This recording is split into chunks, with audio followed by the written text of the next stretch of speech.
Hello, my name's Caroline and I'm the vicar of St Cuthbert's Church in Durham.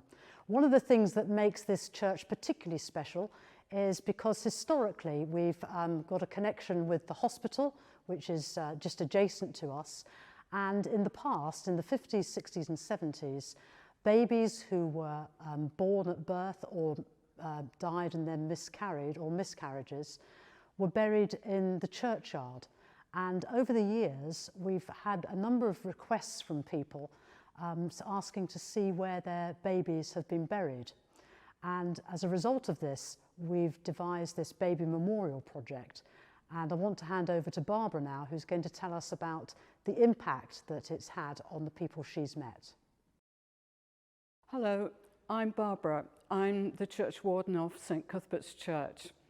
And when we had inquiries from people who had had babies buried in the churchyard, I always felt bad that we couldn't do something to help them and that there wasn't somewhere where they could go to remember their children. So I spoke to Caroline, and this is how our project began 2 years ago. The project began by gathering together different partners to work together.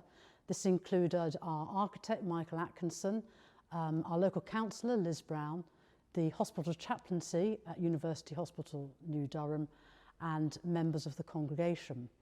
We commissioned an artist based in London called Lara Sparry, who herself had suffered the loss of a child, and so this commission was very important for her to do as well.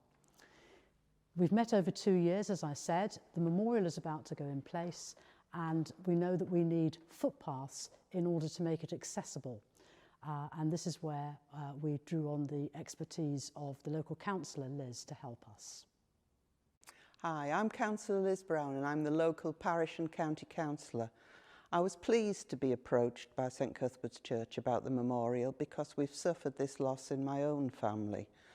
I've given what I can towards the memorial, and touch wood, it'll be going in place very, very soon. But what we need now, because the families are all getting on now, what we need now is a disabled friendly footpath to this memorial. So the fundraising hasn't stopped, it's still going on, and we're doing what we can.